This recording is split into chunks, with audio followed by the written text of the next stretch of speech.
Bonjour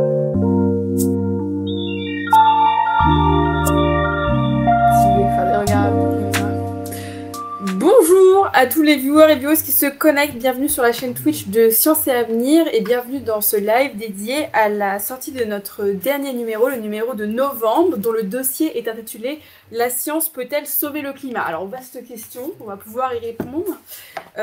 Donc en attendant que les dernières personnes se connectent, je me permets de faire juste un petit topo pour présenter la rédaction. Donc Science et Avenir, c'est un magazine mensuel que vous pouvez retrouver en kiosque.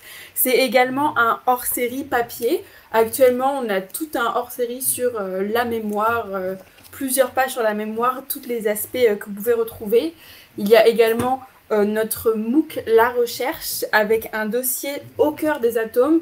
Donc c'est sur le nucléaire, mais tout ce qui n'est pas l'énergie nucléaire, tout ce qui est autour voilà, du cœur des atomes, et évidemment beaucoup d'autres articles, et donc c'est écrit avec des scientifiques directement. Et Science et Avenir, c'est aussi un site web qui est alimenté quotidiennement avec l'actualité scientifique. Donc, on a dit qu'on était là pour le nouveau numéro. La science peut-elle sauver le climat? Je suis en très bonne compagnie, puisque je suis accompagnée de Florent Guillou. Bonjour. Et de Laurent Bopp. Bonjour. Je vais vous présenter rapidement. Je rappelle à nos viewers qui sont là d'être là que c'est un format qui est dédié à répondre à vos questions.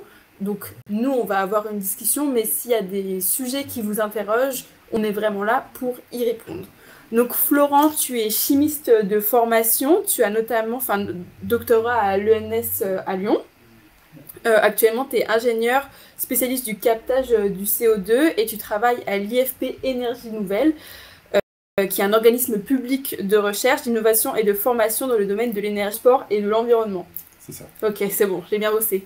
Et Laurent, tu es directeur de recherche CNRS au laboratoire de météorologie dynamique de l'Institut Pierre-Simon Laplace. Tu es océanographe et climatologue et tu travailles sur le cycle du carbone dans l'océan et tu t'intéresses en particulier à l'évolution du puits de carbone océanique. Plein de mots dont on va parler ce soir. Et tu as notamment participé à écrire le 5e et 6e rapport du GIEC et tu as intégré à l'Académie des sciences en janvier 2025.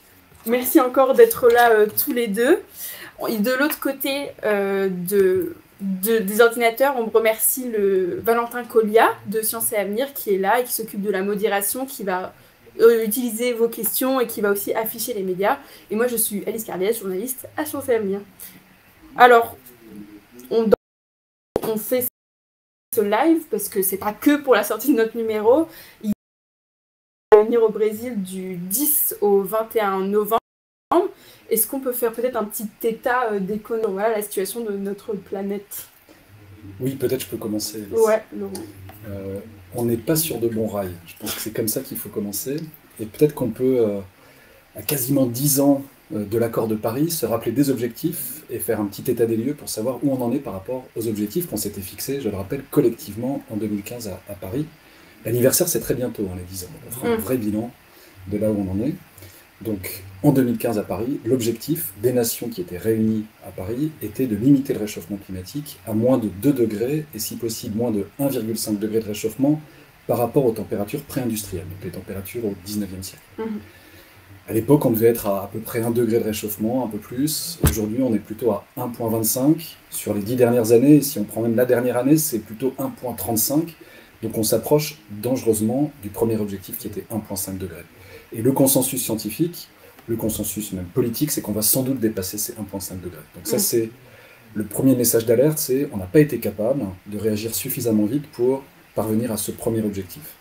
Le deuxième objectif, c'est pas 2 degrés, c'est de rester le plus possible près des 1,5 degrés, donc de faire tout ce qu'il faut faire pour se réchauffer le moins possible, compte tenu des impacts qu'on commence à tous sentir, en France et partout dans le monde. Les événements extrêmes, ce qui se passe dans l'océan, sur les continents, les feux de forêt, les tempêtes, les pluies événementielles importantes. Alors, qu'est-ce qu'il faut faire? Eh bien, il faut continuer à faire mieux que ce qu'on commence à faire. Il faut faire baisser nos émissions de CO2 le plus rapidement possible et le plus massivement possible. Et donc peut-être je donne quelques chiffres sur les émissions de CO2, ça nous permettra aussi de cadrer le débat. On a aussi une infographie sur ce bilan de carbone, c'est celui qui finalement pilote la vitesse à laquelle le CO2 augmente dans l'atmosphère. Et donc ça nous permet de réfléchir aux objectifs non seulement en termes de température, mais aussi en termes d'émissions de CO2. Donc si on s'intéresse au CO2, et ici au CO2 seulement, il y a d'autres gaz à effet de serre qui contribuent au réchauffement, mais le CO2 c'est le principal gaz à effet de serre qui contribue au réchauffement aujourd'hui.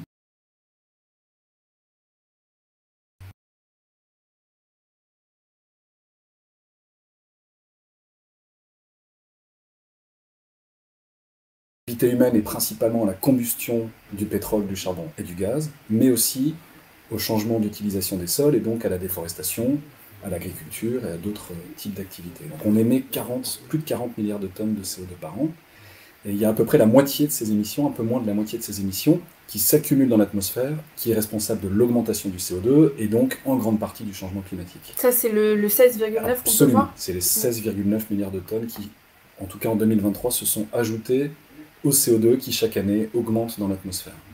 Et on peut quand même commencer par donner une bonne nouvelle, grâce aux puits naturels, aux puits dans les écosystèmes continentaux et dans l'océan, le CO2 il augmente beaucoup moins vite que ce qu'il n'augmenterait si ces puits naturels n'existaient pas. Donc on a une situation où grâce aux puits naturels le CO2 augmente moins vite, mais si on veut que le CO2 se stabilise, il faut faire baisser les émissions très rapidement. On parlera des objectifs, mais il faut que ces émissions elles atteignent le net zéro, donc plus d'émissions du tout, d'ici, si possible, 2050, ou en tout cas le plus tôt possible après 2050. Mais ouais, ça paraît. Florent, tu veux ajouter quelque chose? Oui, en fait, là-dessus, et c'est justement, c'était le titre du dossier, la science et la technologie, que peut-elle par rapport à ça?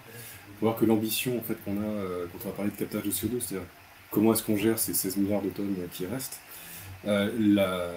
l'effort, il ne sera pas que technologique, il ne suffira pas. C'est-à-dire que là-dessus, 80% de l'effort, il devra être sur une modification de la façon dont on se comporte sur la planète. Et quelque part, d'avoir cette chronologie de la décarbonation. C'est-à-dire que d'abord, ce qu'on va essayer de faire, c'est d'utiliser moins d'énergie. Donc c'est la sobriété. Dans un deuxième temps, l'énergie qu'on continue d'utiliser, on va faire en sorte qu'elle soit bas carbone, pour ne pas ajouter de CO2 à l'atmosphère. Et sur le CO2 lié à notre activité, parce qu'il va en rester, c'est là où on va venir le capter. Mais on ne va pas avoir pour ambition de capter tout ce qu'on émet. C'est pas possible.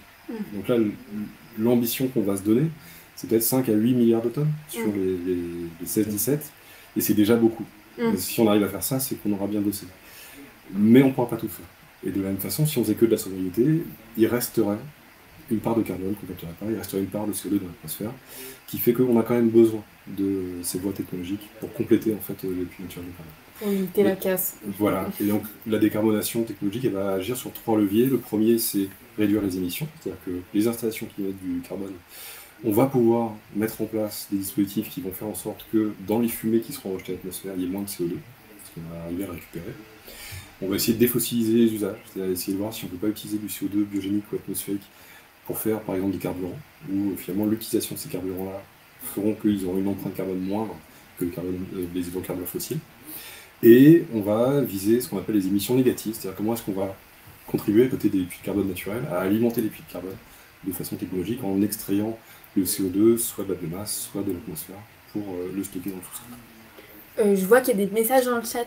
Bonsoir à toutes et tous. Et alors, il y a une question qui concerne le fait, est-ce qu'on n'est pas un peu carbone centré? Je pense qu'on va beaucoup parler du CO2 pendant ce live, mais peut-être qu'on peut répondre à cette première question. Est-ce que l'on a tendance à être trop carbone centré parfois? C'est quoi les autres cycles à suivre? Oui, c'est une très bonne question. Effectivement, le CO2 ou l'augmentation du CO2, c'est un gaz à effet de serre important, mais ce n'est pas le seul qui est responsable du changement climatique qu'on observe aujourd'hui. Il y a d'autres gaz à effet de serre dont il faut aussi s'occuper. En particulier le méthane. C'est aussi du carbone, mais c'est un autre composé, une autre molécule que le CO2. Le protoxyde d'azote, N2O, en particulier, puis d'autres gaz à effet de serre, les chlorofluorocarbures, etc., etc. Donc il faut s'occuper de l'ensemble de ces gaz à effet de serre. Ils ont tous des caractéristiques assez différentes en termes d'émissions. Quelles sont nos activités qui participent aux émissions de ces gaz à effet de serre, mais aussi en termes de cycle dans le système Terre et de durée de vie dans l'atmosphère. Alors pourquoi on se concentre autant sur le CO2 ? D'abord parce qu'il est le principal responsable, c'est plus de 2/3 de ce qu'on appelle le forçage radiatif. Donc quand on regarde les responsabilités dans le changement climatique des différents gaz à effet de serre, c'est d'assez loin celui qui est le plus responsable de ce qu'on observe aujourd'hui. Et puis il a une deuxième caractéristique importante, c'est qu'il a une très longue durée de vie dans l'atmosphère. Donc ce CO2, celui qu'on émet aujourd'hui, vous en avez une fraction qui sera là dans 10 ans, dans 100 ans, dans 1000 ans, dans 10 000 ans, voire même dans des centaines de milliers d'années. Et donc, il faut s'en occuper. Toute tonne de CO2 qu'on émet aujourd'hui contribue au réchauffement climatique d'aujourd'hui, mais des prochaines décennies, siècles et millénaires. Donc, il faut s'occuper du CO2. Le méthane, par exemple, qui est aussi émis largement par les activités humaines, par l'agriculture, par l'élevage en particulier, par les déchets, il y a un certain nombre la riziculture, il y a un certain nombre d'activités humaines qui émettent du méthane. Il contribue au réchauffement climatique, mais il a une durée de vie dans l'atmosphère nettement plus courte, de l'ordre d'une dizaine d'années. Donc si on est capable de réduire les émissions, sa concentration devrait baisser rapidement. Donc chaque cycle, chaque composé, il deviendra du CO2. Il deviendra du CO2, mais ça reste des quantités petites par rapport à ce qu'on émet aujourd'hui en termes de CO2, bien sûr. Et il y a aussi un autre challenge qui est mentionné en tout début du dossier, c'est le fait que on dit comme ça capter le CO2 dans l'air, mais le CO2 dans l'atmosphère, il est hyper dilué. Donc, quand on essaye de s'imaginer comment on capte le CO2, bah, du coup, c'est ma question. Comment on capte le CO2, en fait? Alors, plusieurs façons de le faire. Ça va forcément être grand, puisque là, quelque part, on s'attaque à des unités où la dimension caractéristique, ça va être le kilomètre. C'est-à-dire que pour capter 1 million de tonnes de CO2 dans l'atmosphère par an, l'unité de direct air capture qui est en construction au Texas aujourd'hui, c'est celle de 1.5, c'est 2 km linéaires d'unité. Donc ils l'ont plié en 4, c'est moins grand, mais ça reste énorme. Parce qu'il va falloir aller justement brasser toute cette atmosphère. On va capter à peu près 80% du CO2 qui est présent dans l'atmosphère qu'on traite. Donc c'est beaucoup d'énergie, mais c'est pas proportionnel en fait à la concentration du CO2.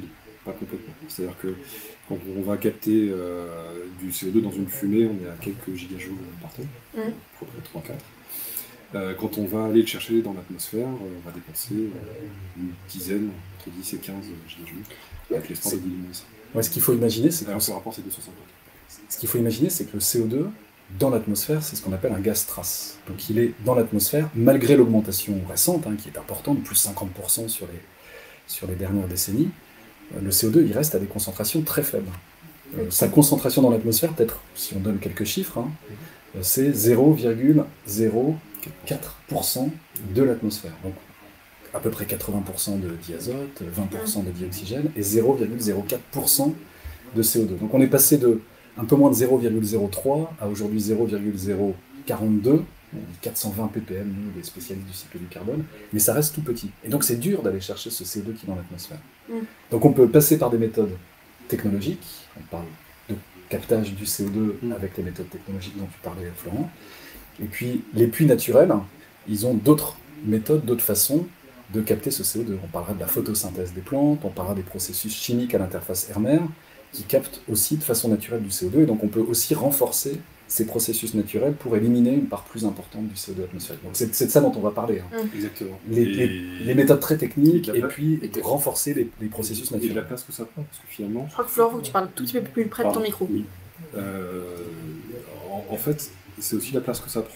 C'est-à-dire que c'est de l'énergie, mais c'est pas si grand que ça, finalement. Si on compare, par exemple, la quantité de CO2 qui peut être absorbée par une forêt en termes par hectare, donc on est entre 1 et 10 tonnes de CO2 par hectare de forêt par an. C'est-à-dire que pour capter 1 million de tonnes de CO2 par an, il faut beaucoup d'hectares de forêt. Voilà. Et donc il y a aussi une question de quelle surface on mobilise pour faire ça. Quelle surface on va mobiliser pour faire du stock de carbone dans les forêts, quelle surface on va mobiliser dans les surfaces qui sont avec la biomasse pour l'utiliser, c'est-à-dire on peut faire aussi l'utilisation de la biomasse pour l'énergie ou autre. Donc il y a une question non seulement d'énergie, d'intensité d'énergie qu'on va mettre en œuvre, et de surface qu'on va occuper. Et quelque part, la balance entre ce qu'on va appeler la filière technologique et la filière naturelle, c'est la part d'espace et d'énergie qu'on va vouloir consacrer à l'effort qu'on veut faire. Parce que quelque part, il y a des choses qui marchent très bien. C'est pour ça qu'on ne se place pas en fait en concurrence entre les puits de carbone naturels et technologiques. Si je prends les objectifs de l'Europe pour 2050, je crois les puits naturels de carbone, c'est 3/4 des puits de carbone qu'on veut mettre en œuvre. En technologique, c'est 1/4. Le quart a besoin des 3/4 et les 3/4 ont besoin du quart. Donc, quelque part, il faudra mettre les deux en place. Et si on doit juste mettre des mots assez simples quand on dit les puits de carbone naturels, écologiques, c'est reforester. Oui, alors peut-être pour être encore plus précis, Ouais. on peut parler des puits naturels, finalement, c'est ceux qui existent sans que nous n'intervenions. Ok.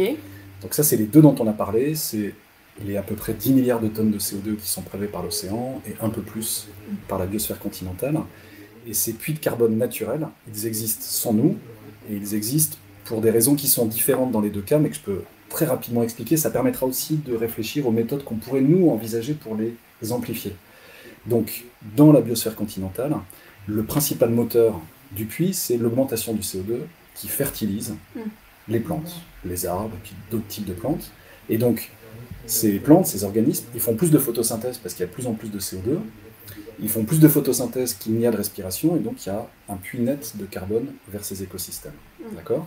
Côté océanique, le puits, il n'est pas biologique, il est d'abord physico-chimique. L'océan de surface, quand il est en déséquilibre avec la quantité de CO2 qu'il y a dans l'atmosphère, absorbe du CO2 juste par dissolution du CO2 en excès dans l'atmosphère, et puis ce CO2, il est transformé en ion, et il est transporté par les courants marins en profondeur. Donc c'est ça les mécanismes naturels qui expliquent ces puits. Donc c'est très bien, aujourd'hui, ils absorbent plus de la moitié de nos émissions. Avant de parler des méthodes, juste un mot de plus sur ces puits. Ils sont super ces puits, mais on a deux limites fortes. La première, c'est que les puits, comme je l'ai expliqué, ils dépendent du fait que le CO2 augmente dans l'atmosphère. Donc dans un scénario où on va stabiliser le CO2, et c'est vers là qu'il faut aller si on veut stabiliser la température globale, dans un scénario où on stabilise le CO2, ces puits vont diminuer et disparaître, tendre vers zéro. Et ça, c'est parce que le moteur, encore une fois, c'est le fait que le CO2 augmente dans l'atmosphère. Et le fait que ces puits vont tendre vers zéro, ça permet aussi d'expliquer que si on veut stabiliser le CO2 et donc stabiliser le climat, il faut que nos émissions aussi, elles tendent vers zéro, parce que les puits vont tendre vers zéro. Donc il ne suffit pas de compenser 16,9. C'est ces 40-là qu'il faut amener vers zéro, parce que les puits aussi vont à terme aller vers zéro. C'est le premier point important sur ces puits. Et puis la deuxième mauvaise nouvelle, c'est que ces puits, dans un climat qui change, ils sont de moins en moins efficaces. Je vous donne peut-être deux exemples. Dans l'océan, le CO2 se dissout parce qu'il est soluble dans l'eau de mer, mais quand la température augmente, la solubilité du gaz diminue.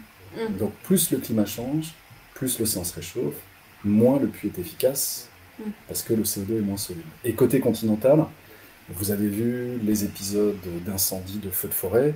On peut imaginer qu'une forêt qui a brûlé, elle ne capte plus de CO2, elle a plutôt tendance à le relarguer. Donc là aussi, on a une sorte de rétroaction. Dans un climat qui change, les puits sont moins efficaces, et donc il faudra peut-être réfléchir à encore plus. Par rapport à l'océan, tu l'expliqueras peut-être mieux que moi, mais c'est vrai que cet équilibre-là et le fait qu'il capte, enfin, tu parlais de respiration pour ce qui était biomasse, il y a aussi une respiration de l'océan, c'est-à-dire qu'il y a des zones qui émettent plus, enfin, qui émettent, et des zones qui captent. Et finalement, c'est la balance des deux qui font que c'est un peu un puits aussi. Oui, donc dans l'océan, on a un cycle très compliqué. Si on va mesurer un flux de CO2 en surface de l'océan, il y a des endroits où, de façon naturelle, l'océan relargue du CO2, d'autres où l'océan absorbe du CO2, et en moyenne, on a ce puits de carbone. Donc, il y a beaucoup de choses encore à comprendre sur le fonctionnement de ce puits, et à comprendre aussi sur son évolution future, pour bien comprendre l'évolution du bilan dont on vous a montré les chiffres tout à l'heure. Ok, j'ai vu qu'il y avait beaucoup de questions dans le chat, donc je ne sais pas par où on va commencer. Peut-être par la première. Le CO2 pèse-t-il plus lourd que les autres gaz dans l'atmosphère? Le poids de la molécule entre-t-elle dans le calcul de la dépollution? Moi, ce que je comprends comme poids, c'est plutôt la proportion. En fait, le poids moléculaire, le poids. 44 grammes par mol, est plus lourd que la moyenne déjà, qui est à 28,8. Et c'est pas ça qu'on utilise pour le séparer. En fait, on va utiliser la réactivité du CO2 avec des molécules particulières. Attends, moi je suis pas sûre d'avoir très bien compris en fait l'enjeu de la question. Non, moi j'ai besoin que quelqu'un m'explique en fait. En fait, est-ce que le CO2 passe plus lourd que les autres gaz? Et pourquoi c'est important de savoir ça? Alors en fait, on pourrait le séparer. On pourrait imaginer utiliser cette différence de masse entre les molécules pour séparer. D'accord. Mais il se trouve que c'est compliqué à faire. C'est centrifuger des gaz. Oui, c'est pour ça. Donc on va plutôt utiliser la réactivité chimique en fait, du CO2 ou physique. Soit il va s'absorber sur des solides, soit il va s'absorber chimiquement dans des liquides. Et c'est principalement ça qu'on va utiliser. Donc on va utiliser ce qu'on appelle un média de séparation, c'est un matériau qui a la propriété de fixer le CO2. Et après on va isoler ce matériau qui a fixé du CO2, et on va le régénérer. De toute façon de le régénérer, électriquement, thermiquement. Et on va s'arranger pour que quand on le régénère, il n'y a que le CO2 qui soit émis par le matériau. Et c'est là où on va en fait récupérer le CO2 pur et qu'on peut le transporter, le stocker. Parce qu'on peut il faut stocker forcément. Quand on dit stocker, est-ce qu'on n'a pas une illustration de ça? C'est parce que si on souhaite capter le CO2, c'est bien beau de le capter, mais après il faut bien le mettre quelque part, ne pas le relarguer dans l'atmosphère. Et des manières de faire. Est-ce que ce serait une bonne idée de mettre celui de Northern Martian? C'est la planche, sinon... Celle-là, je peux dire un mot sur celle-là. Ouais. Donc le CO2 qu'on a capté et qu'on a concentré, il faut effectivement le mettre quelque part. Il y a plusieurs solutions dont on va discuter. Et dans ce cas-là, là, ce que vous avez à l'écran, c'est une usine qui concentre le CO2, en tout cas qui a concentré ce CO2. Et l'idée ensuite, c'est de l'injecter en profondeur dans l'océan. Alors pourquoi en profondeur dans l'océan? L'idée, encore une fois, c'est l'échelle de temps à laquelle l'océan se mélange. Il se mélange très lentement. L'océan profond, c'est un âge de souvent plusieurs centaines d'années, voire des milliers d'années. Et donc si le CO2, on l'injecte dans l'océan profond, il sera soustrait d'un contact avec l'atmosphère pendant très longtemps. Donc ça, c'est une des techniques où on le laisse dans l'océan. Alors après, c'est pas celle-là. C'est pas ça. Ça, on va l'injecter dans le sous-sol. Donc là, tu vas parler du sous-sol. Ouais, on va parler du sous-sol. Donc là, en l'occurrence, dans ce projet-là, c'est ce qui a fait un des événements de cette année. Ça a été le démarrage de la première chaîne complète en fait, de captage de CO2 avec des cimenteries, avec des unités de production d'énergie à base de biomasse, à l'échelle de centaines de milliers de tonnes de CO2 par an. Donc là, on est sur l'échelle industrielle. Transporter ce CO2 qu'on aura liquéfié, donc là, on voit le terminal où on va remplir le bateau de CO2 liquide, et ce bateau va aller rencontrer un point d'injection, qui est comme une station en mer, où là, on va venir l'injecter dans le sous-sol. Donc là, il est liquide, et on va le faire passer à l'état supercritique, c'est-à-dire qu'on va aller à plus de 800 000 mètres sous le sol. Et il est intéressant qu'en fait il soit supercritique, et c'est la planche numéro 9, Valentin s'il te plaît. Moi je l'ai aussi. Voilà. Principe, voilà. Et donc en fait ce qu'on voit c'est l'illustration en bas à gauche, et quelque part c'est la place que prend le CO2 selon la pression à laquelle il est. C'est en bas. Plus grand. Voilà. Et donc en fait on voit que dans l'atmosphère ça prend de la place, et plus on va monter en pression en fait, plus ça va être petit. L'espace qui va être occupé par le CO2 va être petit. Et quand on est supercritique, c'est là où on a un état qui est entre le gaz, à la fois gaz, on a les propriétés du gaz et du liquide en même temps. Et ça c'est intéressant parce que ça va être un état qui est dense. Donc là on va avoir un CO2 qui est très dense. Donc l'espace qui l'occupe est minimal. Et il se trouve que quand on va chercher des profondeurs au-delà de 800 à 1000 mètres, ce sont les conditions de pression et de température dans lesquelles on peut le maintenir dans cet état. Et là, on va aller chercher ce qu'on appelle des aquifères salins, donc c'est comme des nappes phréatiques, mais d'eau salée, donc c'est pas propre à la consommation, on ne va pas être en concurrence avec ça. Et on va venir remplir, donc vous pouvez imaginer que c'est une roche qui est comme une éponge, qui est pleine d'eau. Et la première chose que va faire le CO2, c'est se fixer sous forme de petites bulles dans cette éponge. Et il va rester dans la porosité. Après, il va se dissoudre, il va passer dans l'eau, et au bout d'un temps très long, il va réagir avec la roche qui l'entoure et se fixer sous forme minérale. Donc vous allez faire de la crème, en fait. Ok. Et donc là, il n'a plus de chance de sortir, puisque il participe à la roche. Il n'y a pas un risque de fuite? Alors, il peut y avoir un risque de fuite. Là, quelque part, c'est l'objet de tout ce qui est, tous les travaux qui sont menés aujourd'hui sur la caractérisation des réservoirs de CO2, c'est de s'assurer qu'on va trouver des formations géologiques qui sont telles qu'on a une couche étanche au-dessus d'un réservoir. Et finalement, ces formations-là existent, puisqu'il y a un parallèle très fort avec les réservoirs de pétrole, où là, on a eu un stockage pendant des millions d'années, ça a été stable. Voilà, donc on va chercher les mêmes formations géologiques. Après, et ça fait partie des activités qu'on a à IFPEN, on a tout un travail de développement d'outils de surveillance des puits. C'est-à-dire qu'on va regarder comment injecter, donc comment faire le puits pour injecter, comment l'opérer, c'est-à-dire que sur toute la durée de vie, on puisse s'assurer que le CO2 qu'on injecte est bien dans le réservoir, comment le fermer, et une fois qu'il est fermé, comment surveiller le site pour vérifier qu'on n'a pas une migration du CO2 en fait, dans ce réservoir. Et ce qu'il faut avoir en tête, c'est qu'on ne stocke pas sous la forme d'une bulle de gaz. Il ne faut pas avoir cette image-là. C'est pas une bulle qui va se relarguer de façon explosive et qui peut avoir un effet destructeur ou asphyxiant. Là, c'est une eau qui est saturée en gaz. Ça va lentement. On n'a pas cet effet bulle qui éclate. Est-ce qu'il y a un effet eau pétillante, par contre? Euh, Moi, ça me fait penser à ça. Il y a une question qui, en fait, résonne avec ce que tu viens de dire.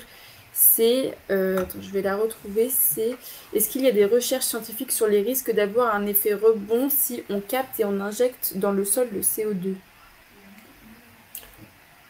Alors, je vais commencer par faire une réponse sur est-ce que, enfin pour répondre, parce qu'on nous le dit souvent, est-ce que quelque part le captage de CO2 c'est pas un joker pour continuer à émettre, à avoir la même activité qu'on avait avant, et est-ce que c'est pas finalement une carte sortie de prison, vous pouvez faire ce que vous voulez? Non, c'est ce qu'on a dit tout à l'heure, c'est la chronologie. On commence par utiliser moins d'énergie. Ensuite, on utilise des énergies bas carbone. Et pour le CO2 qui reste, on va mettre en place du captage. Il faut voir que ces étapes-là, elles ont un coût croissant pour l'acteur industriel. C'est-à-dire qu'il a économiquement beaucoup plus intérêt à utiliser moins d'énergie. Il a intérêt à mettre en œuvre des énergies renouvelables et bas carbone. Et il aura intérêt à n'appliquer le captage que sur ce qui reste. Voilà. Ouais, donc ces technosolutions que vous proposez, elles ne sont pas censées s'appliquer au tout début, c'est-à-dire qu'elles s'intègrent à la fin d'un processus déjà de sobriété en amont. Les industriels avec qui on travaille, j'ai échangé avec un grand chimiste français cet été, le message que lui nous fait passer, c'est on a fait tout ce qu'on pouvait faire en termes d'optimisation énergétique. On a électrifié au maximum nos procédés. Donc on a la chance en France d'avoir un mix carbone un mix électrique qui est très bas carbone, donc ça fait sens en fait d'électrifier les procédés. Et il dit, moi j'ai fait ces efforts-là de sobriété et d'utilisation des énergies bas carbone, maintenant aidez-moi à capter le CO2 sur mon site. Et finalement il est dans cette chronologie-là. Il faut voir que c'est pas une chronologie qui commence aujourd'hui, ça fait 20 ans qu'on commence à optimiser les sites.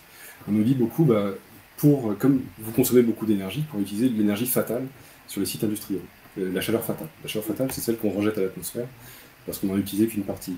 On a un procédé avec un four, on a utilisé une partie de la chaleur pour faire ce qu'on voulait faire, et finalement, l'énergie qui est à plus basse température, on ne l'utilise pas. Et on nous dit, vous pourrez utiliser ça, parce que c'est gratuit, allez-y. Et finalement, on se rend compte que plus le temps passe, plus les sites sont optimisés, moins il reste de chaleur fatale, parce que les industriels ont fait ce qu'il fallait pour économiser l'énergie pour laquelle ils payent. Donc c'est aussi une équation économique pour eux. Et donc charge à nous de trouver d'autres solutions pour alimenter nos procédés et même d'électrifier nos procédés de captage de CO2.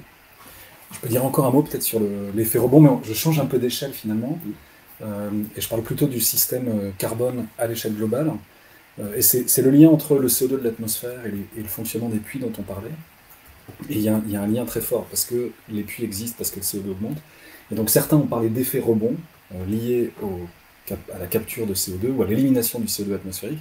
Si on trouvait, je ne sais pas, une technologie géniale, ce qui n'arrivera pas, avec laquelle on serait capable de faire baisser le CO2 de l'atmosphère, pas seulement de stabiliser le CO2, mais de le faire baisser, on serait dans un cas où les puits de carbone aujourd'hui deviendraient potentiellement des sources de carbone. Ils rendraient une partie du carbone qu'ils ont capté. Donc ça, c'est souvent ce qu'on a derrière le terme effet rebond, c'est lié au fonctionnement du cycle du carbone et au fait que les puits dépendent finalement de ce que fait le CO2 dans l'atmosphère. Donc si j'absorbe et que j'élimine du CO2 de façon très rapide, j'ai des puits qui vont compenser en partie, donc je serai moins efficace, parce que les puits rendront une partie du carbone qu'ils ont absorbé auparavant. Mais la conséquence du rebond ne sera pas une augmentation de la quantité du CO2 dans l'atmosphère. Finalement, c'est un nouvel équilibre. Voilà.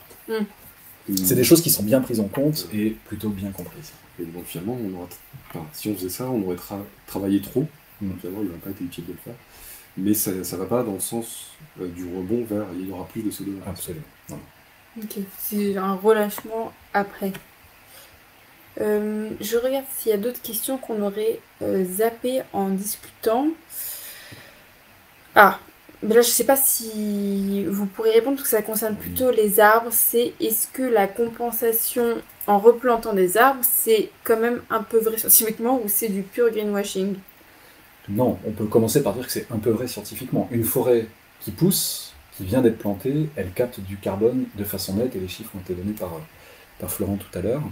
Par contre, ça prend de la place, et on ne pourra pas, avec cette méthode-là d'afforestation et de reforestation, compenser la totalité des 40 milliards de tonnes de CO2. Ça, c'est sûr que ce n'est pas du tout possible. Aujourd'hui, si on s'intéresse à ces méthodes d'élimination du CO2, et qu'on compte toutes les méthodes, à la fois les méthodes plus techno, et puis les méthodes basées sur des écosystèmes, comme la reforestation et la forestation, C'est ce qu'on fait de mieux aujourd'hui, la forestation, la reforestation, donc planter des forêts dans des endroits où il y en avait, ou alors planter des forêts dans des endroits où il n'y en avait pas. Et aujourd'hui, ça, c'est à peu près 2 milliards de tonnes de CO2 qui sont éliminées de l'atmosphère chaque année grâce à cette reforestation, afforestation. C'est petit par rapport aux 40 milliards dont on parlait, et on sait qu'on ne pourra pas faire beaucoup, beaucoup plus. Et une des raisons pour lesquelles on ne pourra pas faire beaucoup, beaucoup plus, c'est le manque d'espace, la compétition pour l'eau, les problèmes de biodiversité, mais aussi les impacts du changement climatique, les feux de forêt, le fait que ce carbone stocké dans le sol ou dans les forêts, il n'est sans doute pas stocké de façon durable. Donc il faut réfléchir aussi à d'autres méthodes techniques. Alors, je vais compléter en parlant de quelque chose qui est critique quand on parle d'élimination du carbone. Ça va être comment est-ce qu'on mesure, comment est-ce qu'on vérifie que l'action qu'on a eue, elle est effective, et c'est quoi la pérennité de l'action qu'on a eue. Et la difficulté qu'on a aujourd'hui, c'est, donc on fait partie en fait, d'un groupe qui s'appelle l'initiative CCS+, qui a pour but en fait d'essayer de standardiser un peu la façon dont on va comptabiliser l'élimination du carbone, et que quelque part, il y ait des mécanismes qui soient mis en place avec de la transparence et un côté vérifiant. Parce que si vous dites, vous inquiétez pas, ce que je vous ai vendu, ça marche, croyez-moi, sans vendre une bonne parole, mais c'est compliqué à vérifier. Et donc quelque chose qui est critique pour que ça fonctionne, c'est de faire les choses en transparence et que ce soit vérifié. Quelque part, que vous puissiez attester que ce que vous avez fait, ça a eu un impact, et que cet impact, il est quantifiable en quantité et dans le temps. Et quelque part, est-ce que si l'action que j'ai eue, elle dure 5 ans, par rapport à mon objectif à 2050, est-ce que c'était vraiment ça qu'il fallait faire? Donc là, quand on cherche la permanence en fait, du stockage de carbone, c'est ça. C'est-à-dire de dire qu'on a effectivement enlevé du CO2 du système de façon mesurable et mesurée, et qu'on dit effectivement à la personne qui a investi dans l'élimination du carbone que oui, il a eu une action efficace. Oui, il y a beaucoup d'études récentes qui montrent qu'un grand nombre de projets d'afforestation, de reforestation, avec lesquels des crédits carbone ont été vendus, finalement, quand on s'intéresse de façon précise à la quantité de carbone qui aurait été stockée, les objectifs sont loin d'être atteints. Donc il y a une sorte de jungle sur la façon de compter ces crédits carbone, très peu de transparence, et donc il faut faire sans doute beaucoup mieux que ce qu'on fait aujourd'hui. Donc oui, parler de greenwashing, pour beaucoup de ces projets-là, je pense que c'est un terme qui ne me semble pas trop fort. Et est-ce qu'il n'y a pas aussi... Oui, en fait, c'est exactement ce que tu étais en train de dire, mais moi, j'ai aussi beaucoup vu de sociétés et d'industries qui justifient leurs actions parce qu'elles plantent des arbres, mais il y a aussi un effet où l'arbre ne capte pas autant de CO2 en fonction de sa taille ou n'importe quel végétal, quoi. Donc si on compare un espace vert qui vient d'être reforesté ou afforesté, c'est beaucoup moins efficace que la forêt initiale qui a été déforestée, non? Ouais, c'est pas si simple. Parce qu'en fait, une forêt mature, finalement, il n'y a pas de raison qu'elle capte du CO2. Parce que la respiration des plantes, la respiration dans les sols va compenser la photosynthèse. Donc c'est plutôt une forêt en croissance qui capte du CO2. Alors par-dessus se rajoute l'effet du CO2 qui augmente et l'effet fertilisant dont j'ai parlé. Mais c'est pour juste rappeler que c'est compliqué, et donc c'est d'autant plus compliqué d'être fiable sur les quantités de carbone qu'on annonce. Donc difficile pour beaucoup de ces projets d'avancer des chiffres qui sont très fiables. Et peut-être un dernier point, c'est qu'on parle de compensation carbone. Je crois que l'idée, c'est de sortir de cette idée de compenser nos émissions. Il faut d'abord travailler sur les émissions. Et plutôt que de penser compensation, pensons contribution, pensons à des objectifs bien séparés. C'est comme ça qu'il faut travailler. J'ai un objectif sur la réduction des émissions, et c'est comme ça que j'imagine les sociétés, certaines industries devraient réfléchir. Et puis en parallèle, je contribue potentiellement à un effort d'élimination du CO2, mais pas dans l'idée que je peux continuer à émettre et que je vais trouver des moyens de compenser ce que j'émets. C'est ça qu'il faut surtout éviter de faire. Oui, bien sûr. Et encore une fois, je parlais de chronologie tout à l'heure, c'est pas ce qu'il faut faire en premier. Et c'est pas, il n'y a pas de raison économique de faire ça en premier. Cette idée-là de compensation, elle a été beaucoup mise en avant par des gens qui gagnent beaucoup d'argent par rapport au CO2 qu'ils émettent et qui avaient finalement les moyens d'atteindre une neutralité carbone, même chère, avec ces moyens-là. Mais c'est pas l'idée, comme tu disais. Et Florent, il y a quelque chose qui m'intéresse quand tu parlais de ces outils pour que on puisse quantifier de la même manière dans différents schémas. Est-ce que ces outils là, ils sont en cours de développement. Est-ce qu'ils existent et est-ce qu'ils sont en place? Alors, les outils existent, parce que finalement, on sait mesurer l'efficacité d'un procédé. On sait mesurer combien de gaz on transporte. Là, on parle des procédés techniques, technologiques. Oui. Bon, si on parle des outils depuis la question... On parle de ça, je parle de ce que je connais. Voilà. Je te laisserai compléter sur les puits naturels de carbone. Mais disons que on n'a pas toujours la même façon de compter. Et quelque part, il y a des gens qui vont compter en CO2 capté, par exemple, et pas forcément en CO2 évité. Et moi, Voilà. si tu dois m'expliquer... Donc, en gros, on va prendre une installation qui émet 100 de CO2. Si jamais on met un procédé de captage qui a besoin d'émettre 100 de CO2 aussi, on va capter. Finalement, le résiduel, il va rester, si on fait du 90% de captage, on prend 90% du CO2, il va rester 20 à la fin.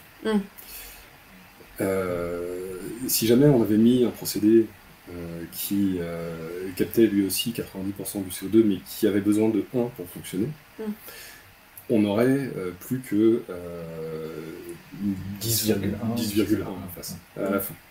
Donc quelque part, il vaut mieux avoir ce 10 à la fin, et même s'il était moins efficace, et il resterait 12 par exemple, il serait plus efficace que l'autre. C'est-à-dire qu'à la fin, on émet moins de CO2 quand on est plus efficace que l'autre.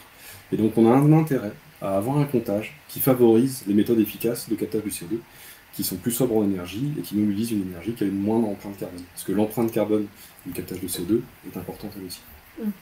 Et est-ce qu'il n'y a pas des enjeux au niveau des décisions? Je veux dire, si jamais, par exemple, les industries mettent en place des technologies pour capter le CO2 à la sortie des fumées des cheminées, par exemple, et qu'elles ont un objectif à remplir, mais que toutes les industries n'ont pas les mêmes objectifs, il y a un côté un peu injuste, et est-ce que ça a du sens? Enfin, je ne sais pas si ma question est très claire. Alors en fait, c'est d'autant plus facile de se mettre d'accord qu'on est sur le même territoire. Donc aujourd'hui, on a un acteur fort qui est l'Europe, et qui va même mettre en place des réglementations européennes. L'idée n'est pas de fausser la concurrence en obligeant finalement les industries européennes à se décarboner, avec en face des gens qui ne font pas l'effort.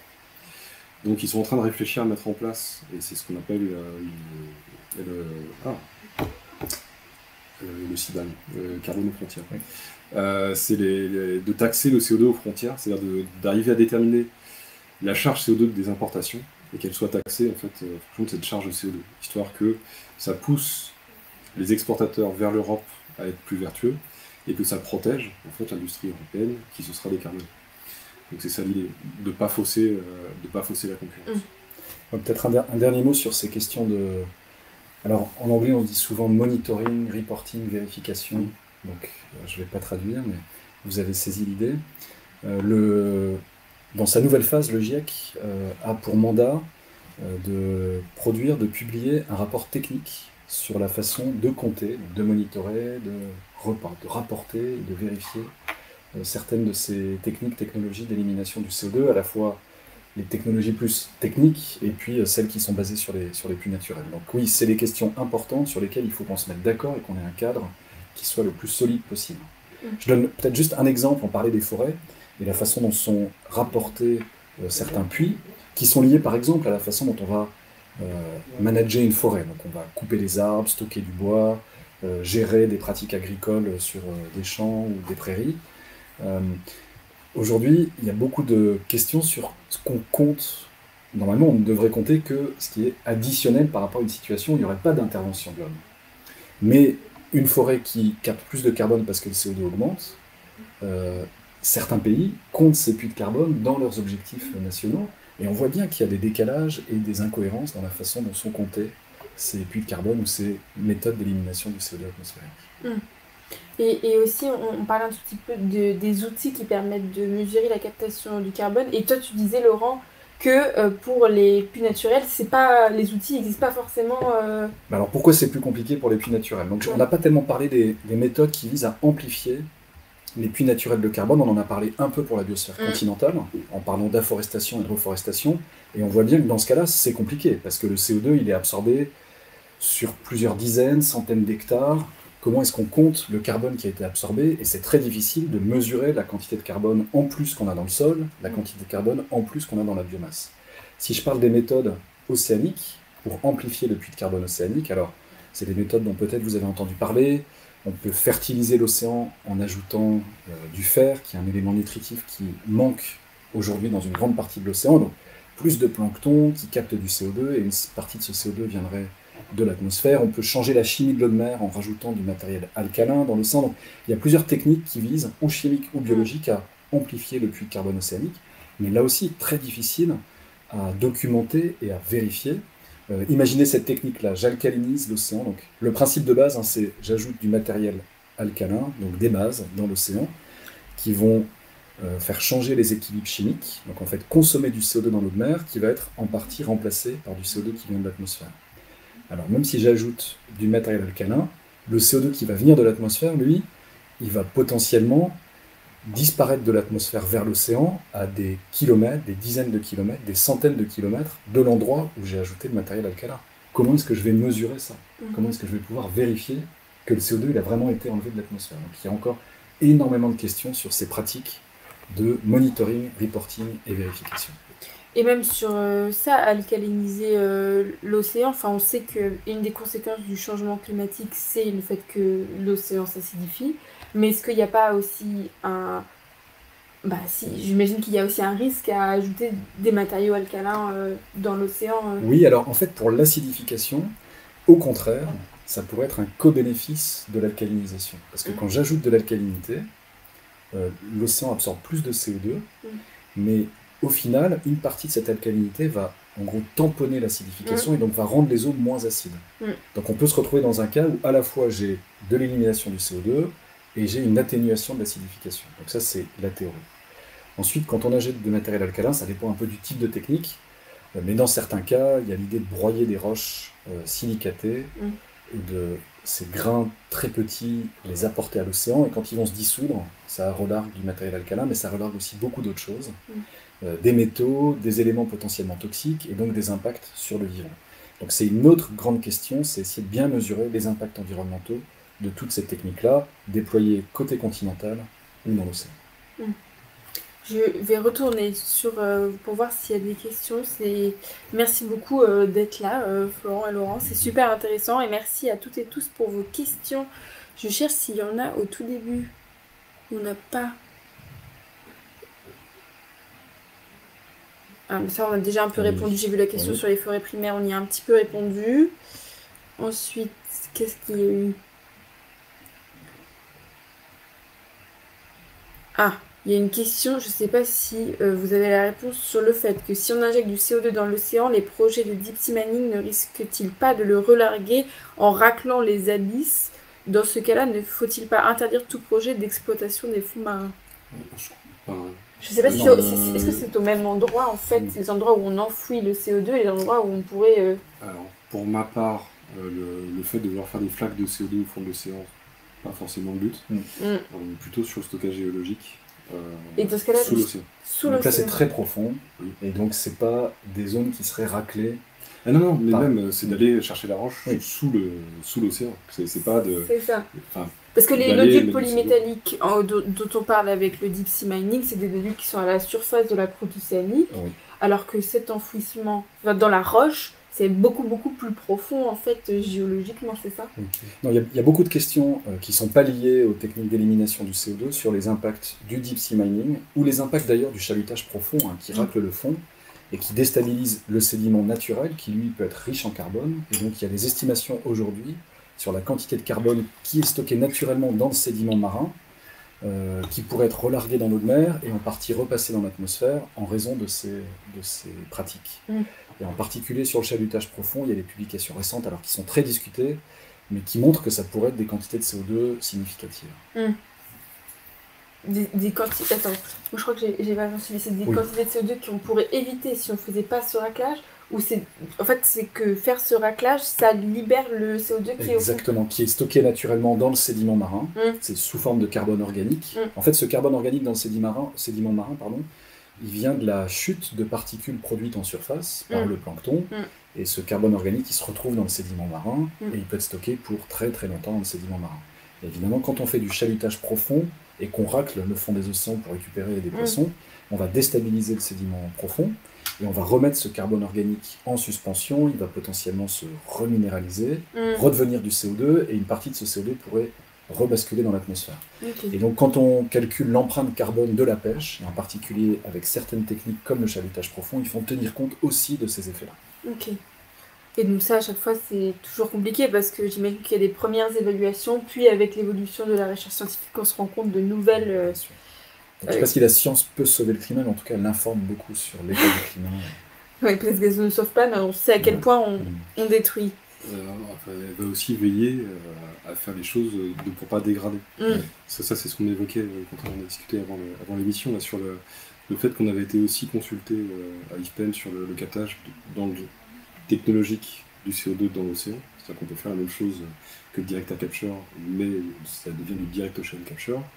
Où là, la réponse que nous on a apportée, c'est qu'au vu des technologies actuelles, on estimait qu'il y avait un impact sur le vivant, parce que l'océan est vivant, c'est une grosse différence aussi entre l'atmosphère et l'océan, c'est que on se mettait dans des conditions pour extraire le CO2 qui n'étaient pas acceptables d'un point de vue de l'impact sur les organismes qu'on pouvait avoir. Et donc, ça n'est pas un sujet de recherche aujourd'hui.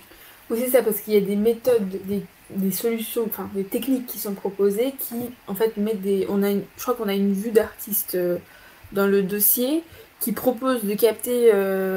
c'est de ce dont tu parlais tout à l'heure quand on n'était pas encore en live. C'est ça. C'est des installations qui, en fait... Alors, je ne connais pas cette installation-là particulièrement. Je sais juste qu'en changeant le pH de l'eau de mer, soit en l'augmentant, soit en le diminuant, on va avoir soit du relagage de CO2 gazeux, soit on va pouvoir faire précipiter un carbonate. Et donc, quelque part, on peut prendre de l'eau de mer, changer son pH, remettre l'eau de mer au même pH qu'on a eu, mais finalement, dans le process, on aura stérilisé ce qui était dedans. Voilà. Donc, c'était pas forcément pour nous le but. Il n'est pas dit qu'on trouve des modes plus doux de le faire, c'est pour ça qu'on ne ferme pas complètement la porte, et qu'on a dit qu'en l'état actuel des procédés dont on avait connaissance, c'était pas un sujet pour nous. Il y a une question que je trouve intéressante, enfin il y a 2 remarques que j'ai vues dans le chat qui concernent en fait le financement des recherches sur la décarbonation. Donc je vais lire la question telle qu'elle est posée. Niveau orientation de la recherche, qui décide et qui finance les recherches sur la captation du carbone? Ce sont des tutelles comme le CNRS ou y a-t-il des risques d'ingérence d'entreprises d'énergie fossile? Je pense que le viewer fait écho. Par exemple, on avait vu les scandales comme pour le tabac ou certaines molécules où en fait les recherches étaient financées par des organismes et des industries qui en fait... ça me fait penser à ça. Ouais. Alors, il y a plusieurs niveaux de réponse à la question. Pour IFPEN, le captage de CO2, c'est une priorité stratégique depuis 2005. Donc, en tant qu'organisme public, c'est finalement une concertation avec une tutelle, l'État, qui va faire les grandes orientations stratégiques. Et après, charge à nous de voir comment est-ce qu'on monte des programmes de recherche pour développer de la technologie dans ce domaine-là. Le fait d'avoir des organismes de recherche publics fait qu'on peut s'intéresser très tôt au problème sans avoir tout de suite un souci de rentabilité. Après, sur la question des acteurs pétroliers et parapétroliers, il faut voir que là, on touche un domaine qui est le sous-sol et qu'on a quand même un ensemble d'industriels qui ont un savoir-faire qui peuvent accompagner en fait, le déploiement de ces procédés-là. Donc il n'y a pas qu'un aspect de greenwashing ou de ça, il y a aussi un vrai savoir-faire en fait, de ces entreprises-là pour aller justement sur la caractérisation des réservoirs, sur comment est-ce qu'on va forer pour atteindre l'endroit où on veut stocker le CO2, comment est-ce qu'on gère les modules de surface, comment est-ce qu'on transporte aussi le CO2, que ce soit par bateau ou par gazoduc. Donc, quelque part, il y a ce savoir-faire à valoriser aussi, et ce sont des partenaires pour nous pour le développement des procédés de captage de CO2. Mais aussi, parce qu'ayant une activité dans les hydrocarbures, ils ont aussi besoin de se décarboner. Et donc, par exemple, on va voir avec eux comment est-ce qu'on peut réduire l'empreinte carbone du raffinage, comment est-ce qu'on peut réduire l'empreinte carbone de la production de carburant. Donc ça participe aussi de ça. Peut-être un mot de plus sur le financement de la recherche, sur ces techniques d'élimination du CO2 de façon générale, à la fois capture et stockage, et puis sur les autres méthodes dont on a parlé. Je dirais que en France, finalement, l'écosystème autour de ces techniques, alors l'écosystème, je parle de l'industrie, je parle des startups, il est sans doute, en tout cas sur les techniques que je connais bien, moins développé, moins dynamique que dans beaucoup de pays voisins. Aux États-Unis, voire en Angleterre, en Allemagne, on a un développement de startups sur certaines de ces techniques qui est en ce moment en train d'exploser, par dizaines, voire centaines sur certaines de ces techniques. Il y en a certaines en France, mais ce n'est pas encore aussi dynamique que dans beaucoup d'autres pays. En fait, on paye notre anomalie énergétique d'avoir un mix énergétique qui est assez peu carboné par rapport à nos voisins. Et on se rend compte que ce dynamisme-là, qui est évoqué aux États-Unis, c'est dans les économies les plus carbonées. Et en fait, il va y avoir les dynamiques les plus fortes sur la décarbonation. Et quelque part, chez nous, c'était vu au départ comme c'est pas vraiment un problème, puisque regardez, on n'est pas si émetteur que ça. Ouais. Et par contre, je rajoute juste une chose, un de nos avantages finalement, c'est qu'on peut justement continuer à pousser pour mobiliser les organismes publics, et il y a quand même un intérêt très fort à avoir de la recherche sur ces questions-là via du financement public. D'abord la transparence des résultats, qui est évidemment très importante quand on fait de la recherche dans une organisation publique, c'est-à-dire que nos résultats, ils sont publiés, ils sont revus par nos pairs, ils sont transparents, ils sont sur la place publique. Et puis le fait qu'on peut s'intéresser aussi aux impacts environnementaux, par exemple, et donc penser à des programmes de recherche financés sur les impacts environnementaux de certaines de ces techniques. Donc on a besoin de mobiliser, je le crois, les pouvoirs publics et nos financeurs, les financeurs de la recherche publique, sur ces questions-là. Pourquoi? Pour ces impacts environnementaux, pour réfléchir aux techniques qui permettent de vérifier, de documenter ces... Et aussi parce qu'on se rend compte que certains de nos représentants dans les grandes discussions internationales, ils ont pas les connaissances, parce que souvent l'écosystème n'a pas été suffisamment dynamique. Donc on a besoin de faire plus. Et après, c'est aussi notre rôle de tiers de confiance, c'est-à-dire de quelque part, pour éclairer. Par exemple, à la COP30, est-ce qu'on va y participer directement? Pas forcément. Par contre, il va falloir informer les gens qui vont venir et savoir assimiler les conclusions de la COP et comment ça se traduit en programme de recherche derrière. Et ce rôle en fait, de conseil des institutionnels, il est extrêmement important. Et c'est pour ça qu'on est toujours très demandeur d'avoir des contacts pour expliquer ce qu'on fait, pour donner ces chiffres, pour justement aussi éviter parfois des effets de mode pas très heureux sur une orientation qui était sinon c'est formidable, la solution c'est ça, et on se retrouve avec tout le monde qui suit derrière, ce qui peut être un peu embêtant. Donc charge à nous aussi d'éclairer sur les enjeux, de donner une vision large, et de ne pas opposer les solutions, mais de montrer la complémentarité, de ne pas faire qu'une chose, et de sortir en fait de l'effet totem, à dire voilà, la solution c'est ça, on a qu'une, voilà. Et de dire qu'il voilà, y a plusieurs réponses à apporter, et il faut en avoir conscience. Oui, quelque chose que je trouve intéressant dans le dossier de Sciences et Avenir, c'est en fait de... Je trouve que le mot géo-ingénierie, il est très très à la mode en ce moment, et qu'il est un peu fourre-tout, qu'on met un peu tout ce qu'on connaît dedans, et que ce qui était intéressant, et on en parlait un petit peu avant l'émission, c'était de distinguer les différents types de géo-ingénierie, leurs avantages et leurs inconvénients, pour ensuite, j'imagine, vous, en tant que scientifique, orienter la prise de décision par des organismes politiques, parce que c'est quand même, je crois que le GIEC dit qu'il faut faire avec la géo-ingénierie, mais pas avec toutes les techniques. Oui, donc peut-être que je peux revenir sur les recommandations, les conclusions du rapport de l'Académie des sciences qu'on vient de publier sur la géo-ingénierie de façon générale. Et pour faire ça, j'ai besoin de séparer deux grandes branches de la géo-ingénierie. On a parlé principalement aujourd'hui de l'élimination du CO2 atmosphérique, donc en français on dit EDC. En anglais, c'est des acronymes que vous retrouvez peut-être aussi, on dit CDR pour Carbon Dioxide Removal. Donc ça, c'est une des branches de la géo-ingénierie, où l'objectif, c'est d'enlever du CO2 qui est déjà de l'atmosphère. Et puis il y a une autre branche de la géo-ingénierie qui est nettement plus controversée, qui est l'idée de modifier directement le budget énergétique ou le rayonnement solaire dans l'atmosphère, voire même dans l'espace. Vous savez, c'est ces techniques où on envoie des aérosols dans la stratosphère pour ombrer en partie la Terre, où on envoie même des miroirs dans l'espace pour diminuer une partie du rayonnement solaire, ou alors on envoie des embruns c'est des choses au-dessus de l'océan. Qui sont pas faites aujourd'hui, ce sont des idées ou...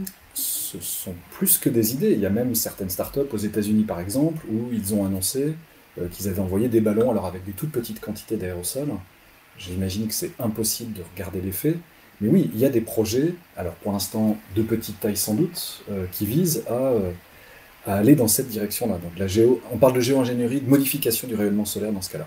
En tout cas, le rapport de l'Académie des sciences, il distingue très précisément ces deux grandes catégories de méthodes. Et sur cette première catégorie de méthodes, la recommandation, c'est évidemment de ne pas aller dans cette direction du tout, voire même de pousser pour un traité d'interdiction de ce type de méthode de géo-ingénierie. Pourquoi? Parce qu'on identifie dans le rapport, mais évidemment il y a une grande littérature scientifique qui permet de le dire, on identifie des limites qui sont très importantes sur l'utilisation de ces techniques de modification du rayonnement solaire. Peut-être je donne deux limites pour aller assez vite. La première limite, c'est celle du choc terminal. Il me faut 30 secondes pour l'expliquer.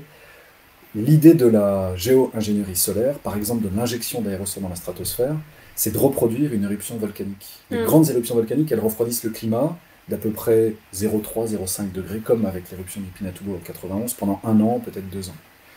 Si on veut faire de la géo-ingénierie solaire, donc modifier le rayonnement solaire pour masquer le réchauffement lié à l'augmentation du CO2, il ne faut pas le faire une seule fois, il faut le faire tous les ans, pour que chaque année, on masque l'augmentation du CO2. Alors, imaginons une gouvernance hypothétique à l'échelle internationale qui permettrait de lancer ce type de projet. Si on s'arrête, pour diverses raisons de gouvernance, de politique internationale, si on s'arrête, on se retrouverait de façon abrupte avec tout le réchauffement masqué pendant plusieurs années qu'on aurait d'un coup dans la figure. Et donc l'adaptation des écosystèmes de nos sociétés serait très très difficile. C'est ce qu'on appelle le choc terminal. Donc pour ne pas se retrouver dans cette situation où on masque finalement le réchauffement climatique en envoyant des aérosols et puis on se retrouverait potentiellement avec ce choc terminal, la recommandation c'est surtout de ne pas aller dans la direction de ces techniques-là. Et puis peut-être une deuxième grande limite, c'est qu'en envoyant des aérosols dans la stratosphère, ce qu'on fait, c'est pas exactement compenser le réchauffement. On modifie aussi potentiellement les régimes de précipitation, on pourrait augmenter la mousson dans certaines zones. Comment est-ce qu'on va contrôler tout ça? C'est sans doute beaucoup trop dangereux. Et puis, c'est sur les aérosols à base de soufre. Ça fait 40 ans qu'on s'embête à désulfurer les carburants pour éviter l'émission de soufre à l'atmosphère. Pour les pluies acides. C'est un peu paradoxal. Et donc vous distinguez ces technologies qui visent à impacter le rayonnement solaire, d'autres technologies. Voilà, donc les technologies d'élimination du CO2 sur lesquelles il faut travailler, et dans la plupart de ces techniques ou technologies, on a besoin d'en savoir plus. Donc ce que dit l'Académie des sciences, ou ce rapport de l'Académie des sciences, c'est qu'il faut poursuivre les recherches, et dans cette grande diversité de techniques, il y en a certaines qui sont prometteuses, il y en a d'autres qu'il faut sans doute éliminer dès aujourd'hui, et puis il y en a certaines qui sont des méthodes ou des techniques qui sont déjà gagnant-gagnant, et je vais en donner un exemple, mais qui sont sans doute pas suffisantes pour atteindre les objectifs dont on parlait au début. Donc peut-être, si je caractérise, peut-être même si je caricature, sur ces trois grandes catégories d'élimination du CO2, je dirais qu'il y en a certaines dont il faut s'éloigner dès à présent. La fertilisation par le fer du plancton dans l'océan, on sait que c'est peu efficace, que ça a des impacts sur les écosystèmes, donc sans doute on doit s'en éloigner. Dans la catégorie des techniques qui sont gagnant-gagnant, gagnant pour le climat, gagnant pour la biodiversité, gagnant pour les populations locales, on peut penser à la restauration des mangroves en zone côtière.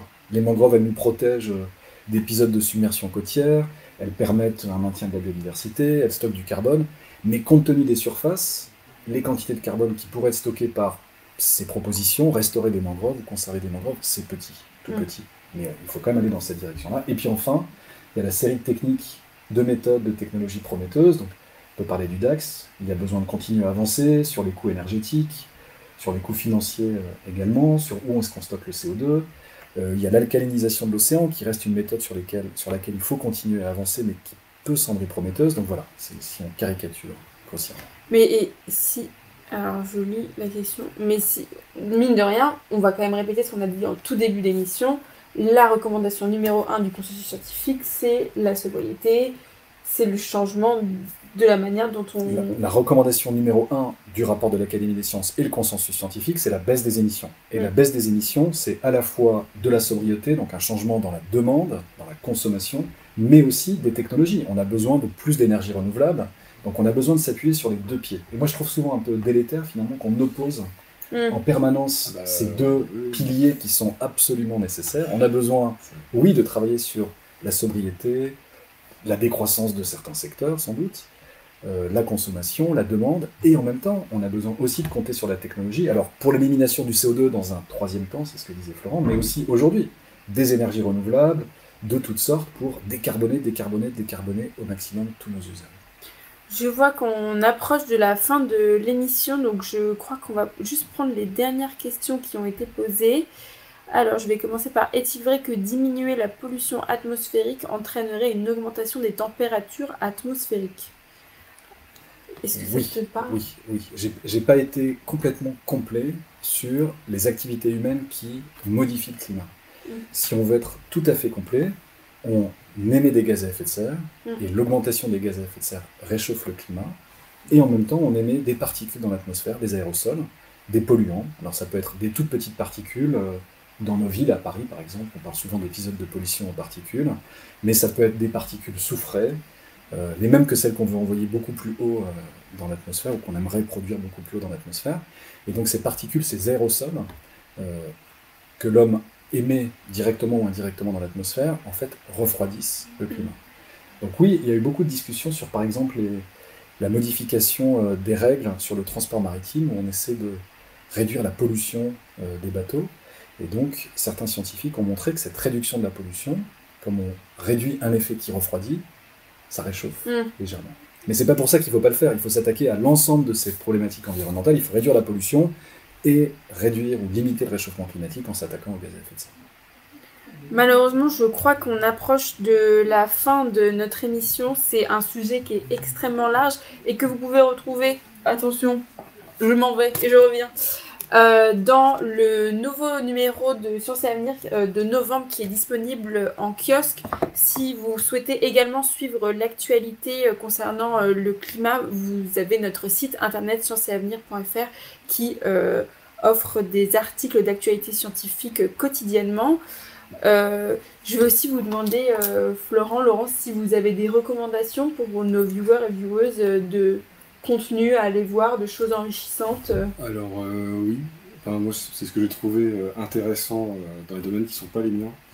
Donc en l'occurrence, un de tes collègues académiciens qui est Philippe Sier, de chercher Philippe Sier sur YouTube, conférence à l'Académie des sciences, impact des forêts sur le changement climatique et réciproquement, qui donne des clés de compréhension justement sur finalement comment évoluent nos forêts en France vis-à-vis du changement climatique et sur la pérennité en fait de ce puits de carbone là. Et voilà, ça c'est super intéressant à voir. Et au niveau du DAC, une chaîne YouTube qui a fait de la vulgarisation qui est intéressante pour ça, pour comprendre l'élimination du carbone atmosphérique, c'est Le Réveilleur, toujours sur YouTube. Voilà, qui a fait des vidéos intéressantes et documentées qui expliquent en fait ces technologies. Ok. Laurent. Peut-être oui, deux idées aussi. Sur le site de l'Institut Pierre-Simon Laplace, donc là je parle de la maison, vous trouverez les IPSL News, vous trouverez aussi toutes les questions sur le climat où les scientifiques expliquent un certain nombre des éléments dont on a parlé aujourd'hui. Donc allez sur le site de l'IPSL.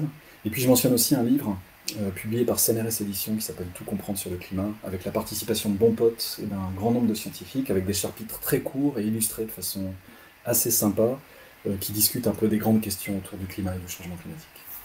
Merci beaucoup à vous deux. Donc merci Florent Guillou, merci Laurent Bopp, merci aux personnes qui ont été là pour poser vos questions. Un grand merci à Valentin qui a assuré toute la technique de cette émission.